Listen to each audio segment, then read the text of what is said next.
था इसलिए कि आम आदमी को पर्यावरण से रिलेटेड मुद्दे को से लोगों को जागरूक करने के लिए पर्यावरण दिवस हर साल 5 जून को मनाया जाता है। तो हम इस वक्त आ चुके हैं रोज़वुड गार्डन में। ये देखिए आप, रोज़वुड गार्डन है। शीशम ये पौधा जो है उष्णकटिबंधीय वन की श्रेणी में आता है। भौगोलिक दृष्टि से अगर देखा जाए तो भारत में कई प्रकार के वन पाए जाते हैं, चाहे वो समशीतोष्ण वन हो या फिर उष्णकटिबंधीय वन हो। तो ये शीशम जो है, शीशम, सागवान, चंदन, कुसुम, आंवला, ये तमाम जो वन पाए जाते हैं, ये सभी जो ट्रॉपिकल फॉरेस्ट या उष्णकटिबंधीय वन कहलाते हैं। इस वन की जो सबसे बड़ी जो खासियत है वो ये है कि ये साल में एक बार इसके पत्ते झड़ जाते हैं और इसीलिए इसे पर्णपाती वन भी कहते हैं। अगर ज्योग्राफिकल टर्म के नज़रिया से देखा जाए तो इक्वेटर से, जैसे आप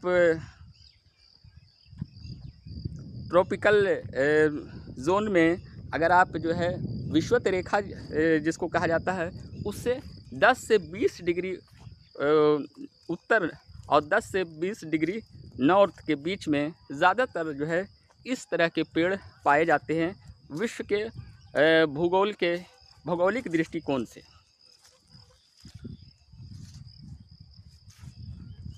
इस उष्णकटिबंधीय पर्णपाती वन जो ये शीशम है, इसकी जड़ें जो हैं काफ़ी मज़बूत रहती है और ये पानी जो है आसपास से जो है वो कई जगहों से ये पानी जो है अंदर में ये अपनी जड़ों से खींच लेता है। यानी इसकी जड़ें जो हैं काफ़ी लंबी और मज़बूत जड़ें होती है और साल में एक बार इसके पत्ते झड़ जाते हैं।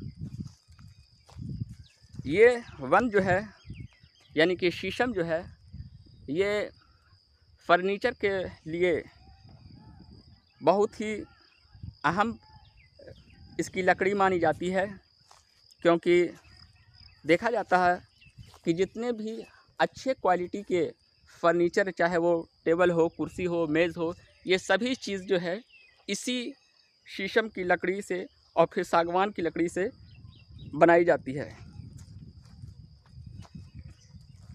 तो देखिए आप, फ़िलहाल ये शीशम के गार्डन कि कितना खूबसूरत और मनमोहक ये लग रहा है। जहाँ तक यह कहना है कि 5 जून को पर्यावरण दिवस हर साल मनाया जाता है। ऐसा इसलिए कि लोगों में ये जागरूकता पैदा की जाए कि हमें जो है पेड़ को, अनावश्यक जो है पेड़ को नहीं काटना चाहिए और हर आदमी अगर एक पेड़ अपने लाइफ में लगा देता है तो कई पेड़ हर जगह हो सकते हैं और एक तरह से पर्यावरण का बेहतर संतुलन बना रह सकता है।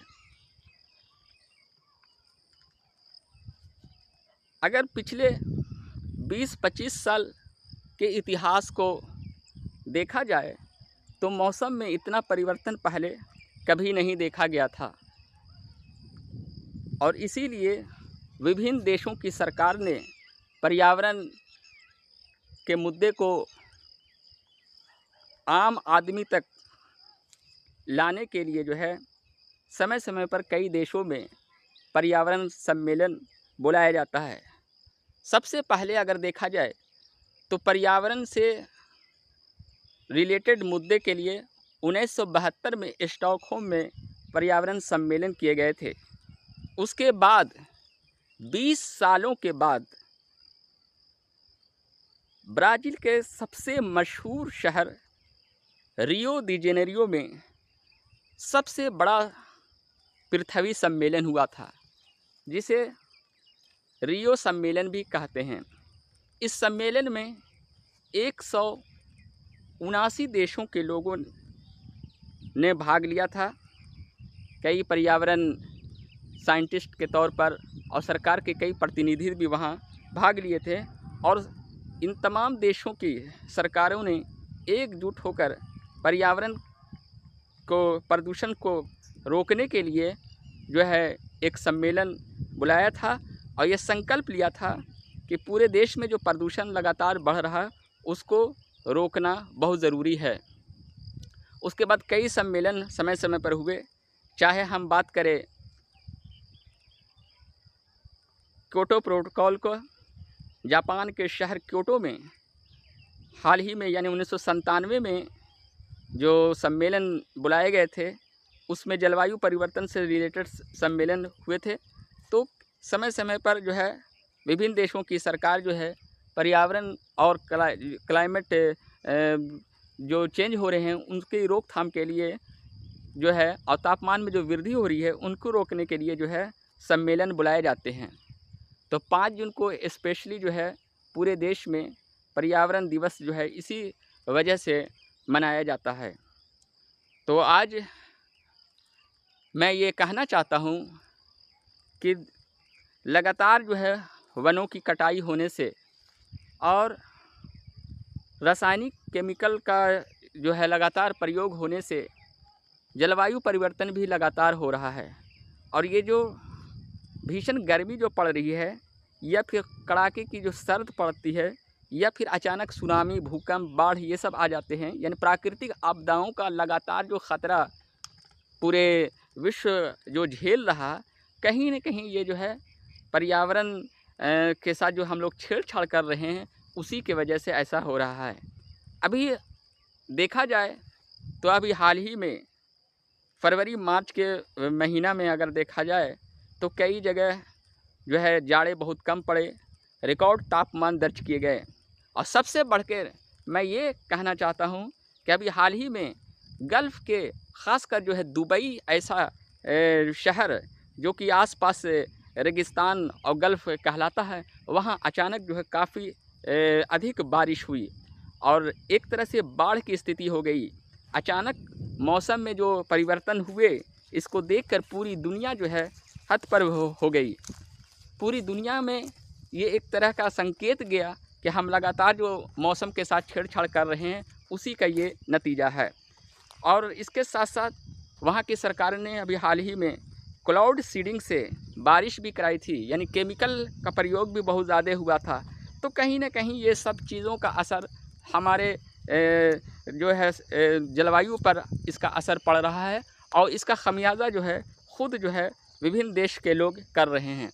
इसलिए पर्यावरण के साथ जो छेड़छाड़ किया जा रहा है, इसके लिए सभी व्यक्ति को जागरूक होना पड़ेगा। अनावश्यक पेड़ पौधे को नहीं काटा जाएगा, और सबसे बढ़ के है कि हर व्यक्ति अगर 1-2 पेड़ लगाता है तो प्रकृति में एक तरह से पेड़ पौधे का बैलेंस बना रहेगा। साथ ही जो केमिकल का जो प्रयोग किया जा रहा है, रासायनिक खादों का जो प्रयोग किया जा रहा है, और बहुत से जो गैस का जो इस्तेमाल होता है ख़ासकर विकसित देशों में, चाहे वो CFC हो, क्लोरोफ्लोरोकार्बन हो, या फिर और भी कोई तरह की है का, ये तमाम जो रासायनिक और जो गैसें हैं, उन गैसों पर भी जो है उसका जो है इस्तेमाल जो है ऐसे चीज़ों पर नहीं किया जाए जिससे कि इसका दुष्प्रभाव जो है प्रकृति पर पड़े। तो 5 जून को स्पेशली जो है पर्यावरण दिवस तमाम पूरे विश्व में मनाया जाता है। लगातार जो तापमान बढ़ रहे हैं, ये एक बहुत ही चिंता का विषय है, और उम्मीद करते हैं कि पूरे देश में लोग जो है पर्यावरण को बेहतर बनाने के लिए ज़्यादा से ज़्यादा पेड़ लगाएंगे, और लोगों को 5 जून को पर्यावरण के जो मुद्दे हैं उस मुद्दे पर चर्चा करके लोगों को जागरूक बनाएंगे। तो इसी तरह से हमारी जो है स्पेशल रिपोर्ट जो थी 5 जून पर्यावरण दिवस पर, उसमें जो है हमने जो इन्फॉर्मेशन दी, तो उस इन्फॉर्मेशन और भी कई तरह की इन्फॉर्मेशन आपको मिलती रहेगी। हमारे जो चैनल है कमाल नॉलेज ट्रैक्स, इस पर आप लोग बने रहें। कई तरह के नॉलेज और इन्फॉर्मेशन आपको इस चैनल पर मिलता रहेगा। अगर हमारा वीडियो आपको पसंद आया तो आप जो है हमारे चैनल को सब्सक्राइब करें, लाइक और कमेंट ज़रूर करें, और हाँ, शेयर करना न भूलें। कमाल नॉलेज ट्रैक से कमाल हैदर।